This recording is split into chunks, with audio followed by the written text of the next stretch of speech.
you guys doing? Fantastic. How are you? Okay, fantastic. What the fuck you got going? Fantastic. Ugh. No, I'm okay. I gotta wrap this shit up so I can get this suit back to Kohl's, get my money back. They said don't do any crowd work because you're bad at it, and it's like, well, how do you get good at something? You know what I mean? Like you have to do it. So, before you met her, how many people have you had sex with? 7, 8? All right.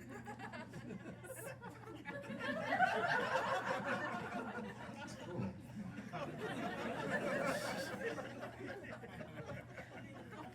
Out of those 7 or 8, including her now, who's the best? Probably her, but not definitely.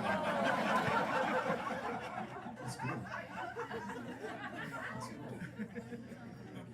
Bud, what's your name? I'm Adam. Adam. When's the last time you said the N-word, Adam? Tupac 2001. Tupac 2001? Yeah. Were you with Tupac at the time? You just felt good. You felt you were like you're listening to. Yeah, you were living in East LA, and so you can say it if you're in East LA. Is what you're saying? No, you I learned your what lessons you learned? Not to ever say it. Not to ever say it. Yeah. Okay. That's the lesson. That's the one. How's it going, bud? You're right there. What were you doing on 9/11? You're in the military? Already, huh? Good for you. Good for you. All right. Couple more. Where do you like a guy to finish? I'm just kidding. No.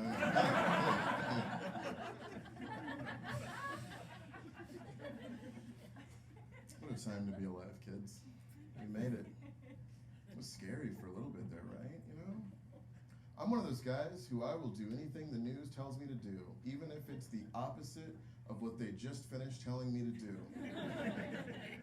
So during COVID, they were like, hey, don't wear masks. That's not what this is all about. You're all good. And I was like, okay. And then they were like, but if you don't, your mom's gonna die. So it's up to you. I was like, well, fuck, I like my mom. I'll put a mask on. They're like, if you don't spray your fruits and vegetables with bleach, you're gonna kill your grandmother. I'm like, she's already dead, but I'm not gonna take any chances, you know? Then the news got weird. They were like, all right, you guys need to trust the science, but you get to pick your scientist. I was like, I don't know if I'm ready to pick a science. I don't know how to do that. I think a lot of us were in the same boat with that because a lot of us were like, our scientist is gonna be Joe Rogan, Bachelor of Muscles at Face Punch University. He said you could get rid of COVID by not being such a pussy. Did you guys try not being a pussy? And then it's like, man, I don't know. We need to pick a different scientist, you know? I don't know. Then everything started closing down, but then it started opening up, and they were like, actually, this thing's only killing minorities and overweight people. I was like, well, wait a second. So I lost 75 pounds, and I bleached my hair. I was like, if I can't beat this virus, I'm gonna trick it. That's what I'm gonna do. I'm gonna fool it. It's been working so far. I have a dad. Anybody else have a dad? Who else has a dad? Okay, so you guys don't. Okay, so I have a dad. My dad's a Sean. I don't know if you guys have Seans, but they're the fucking worst.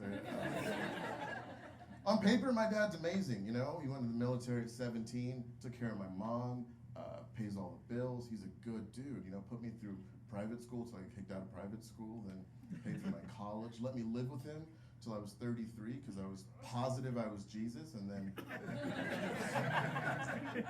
turns out I wasn't, so then I had to kind of move out. But he's a good dude on paper, you know, but I don't like him, you know? It's as simple as that. I love him, but I don't like him. And it's weird because I know exactly when that all started. I was 4 years old when I was like, I don't fuck with this dude, honestly. We used to do a thing called man time. Man time is when me and my dad would sit in the car while my mom shopped, and we would talk shit on what we thought my mom was buying. When I was a little kid, just wanted to be like his dad. I was just a little echo, man. He was like, she's probably in there buying brown towels. Like, yeah, no more brown towels, Dad. You know, just like really on the team, you know. During man time, we'd always have a snack, you know. On this day, we're eating nachos, okay? My nachos are the kind of nachos you give a 4-year-old. They are chips, they are cheese. The bare minimum to even be considered a nacho. My dad, he's a grown man. He's got a little different situation going on, okay? He's got chips, cheese, jalapenos. Now, I'm a 4-year-old. I've never seen a jalapeno before. So I used my frame of reference. I said, hey, Dad, why are there pickles on your nacho? My dad said, because, son, pickles are delicious on nachos. Would you like some pickles on your nacho? Yeah. I said, fuck yeah, bro, load that shit up. I've always been awesome, you know? He put 5 jalapenos on my chip, hands it back to me, said, are you gonna do a big man? Now, a big man is during man time when you take all of something and you put the whole thing in your mouth. And I said, fucking A right, Dad, I'm gonna do a big man. And I put the whole chip in my mouth. And at 4 years old, I didn't have the emotional intelligence nor vocabulary to be like, hey man, this is kind of fucked up, right? You're the only one in charge of me and you just hurt me on purpose to make yourself laugh? You don't think that's gonna fuck me up? But instead, I had to use my 4-year-old vocabulary, my 4-year-old emotional capacity, and I just cried. I did. Cried until I pissed myself. My dad, his response to this was to laugh in my face for a very long time. How long? I'll tell you exactly how long, okay? We were listening to the Purple Rain soundtrack. He started laughing at the beginning of Computer Blue. He didn't finish laughing until the second synthesizer solo on When Doves Cry. Now, we were listening to it on cassette, which means at some point, while my dad's laughing in my face, he's got to be like,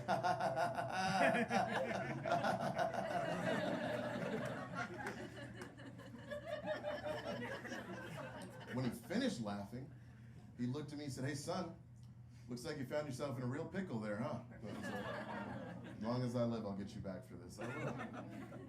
And it's like one of those things where every time I would screw up, he would say the same thing. Looks like you found yourself in another pickle. And it's like, it's not a pickle, Dad. It's a DUI. You got to come get me. You're not going to let me just leave this time. They said you got to show up. So. It's like, it's not a pickle, Dad. If I don't get $700 by next Tuesday, you're going to be a grandfather. So let's figure it out together.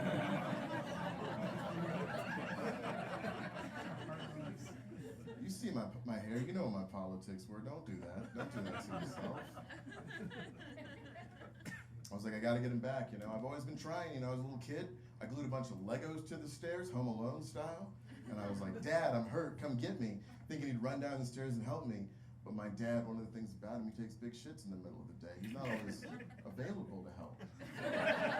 So my mom ran down the stairs, fucked her feet up. I was like, I'm so sorry, that wasn't meant for you. I didn't mean it.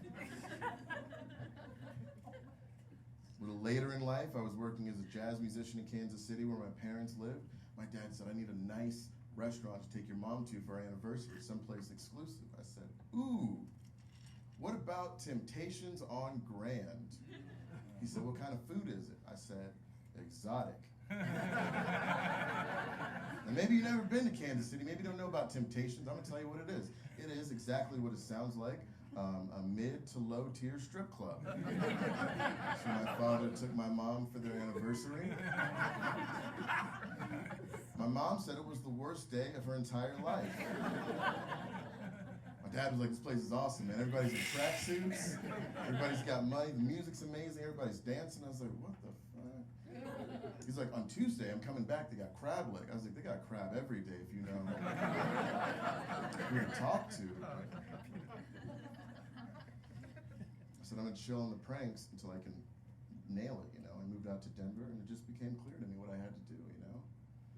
My dad, he's a big snacker. He's also big on like, if there's a snack in his home, since it is his home, he considers that his snack. I said, we could use that to our advantage. His favorite snack, peach gummies. Loves them. Get a bag of them for like $1 at Target. Moved out to Denver, I discovered something very similar. Discovered peach edibles.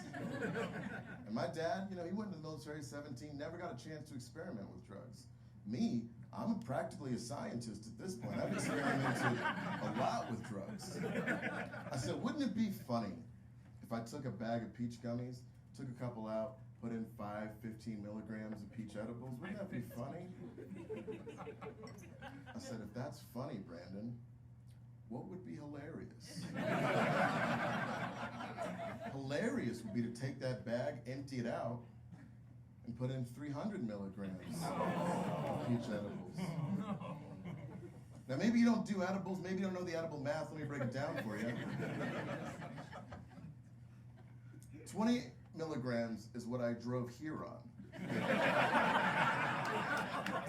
I'm fine. I made it, 300 milligrams. That's what they give you when the morphine stops working, but the cancer doesn't. You know what I mean? They don't even sell you that on one shot. You gotta make multiple trips. Cost you $43.18. But I went back over Thanksgiving. On the way, I called my lawyer. I said, here's what I'm planning to do, just to make sure I'm in the clear.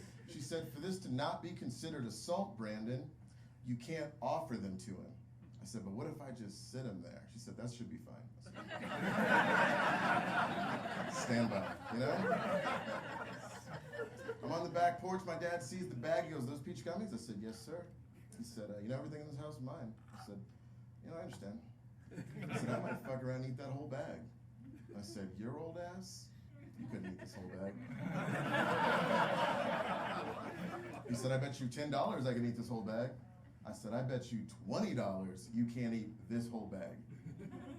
And then the amount of time it took for me to convince my mother to let me borrow $20. I look in the backyard, he's waving the bag like a flag. He'd finished the whole thing. I said, good for you, man. Here's your $20. I'll see you in 3 hours. I said, what does that mean? I said, woo, and I just left. 3 hours later, he hits the family group text, something he's never done before. He's been in the group text forever. He's never responded or said anything to it, but he said, living room now, exclamation point. And I knew he was serious because he spelled exclamation point.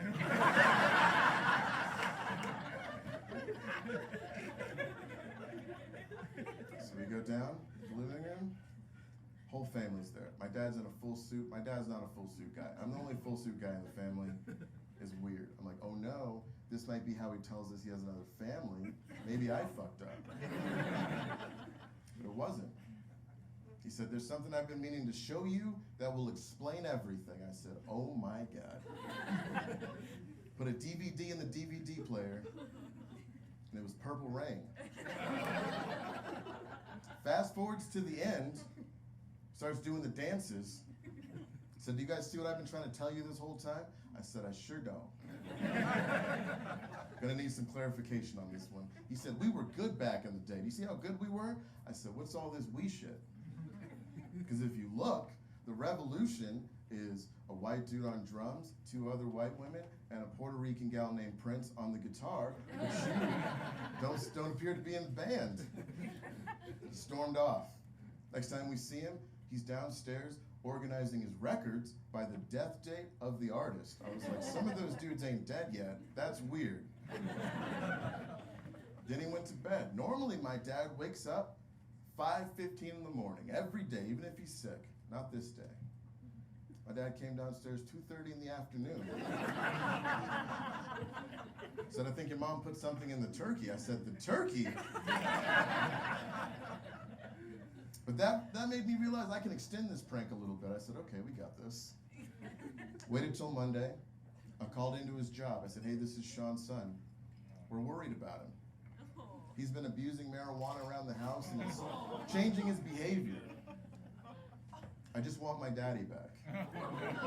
Can you get my daddy back? And And I thought they were gonna put him in rehab for weed. He'd be the dude in rehab for weed. They'd call him a pussy. That's what I thought would happen. But when you work in the defense industry, what they do is they fire you. I didn't know. It was March 2020. It was a different time back then. I was like, okay. My dad was depressed, man, sitting on the couch eating cereal out of that big bowl. I was like, what's up, bud? He's like, I don't know how we're gonna get through this, man. I just lost my job. There's this thing coming. I don't know what's gonna happen. For the first time financially, Brandon, I don't know how we're gonna pay for this house. I don't know how we're gonna put your sisters through school. I'm terrified. I don't know what to do. I said, well, man, kind of sounds to me like you might have found yourself in a real pickle there, bud. Thank you so much. Have a great night. Bye, Mike.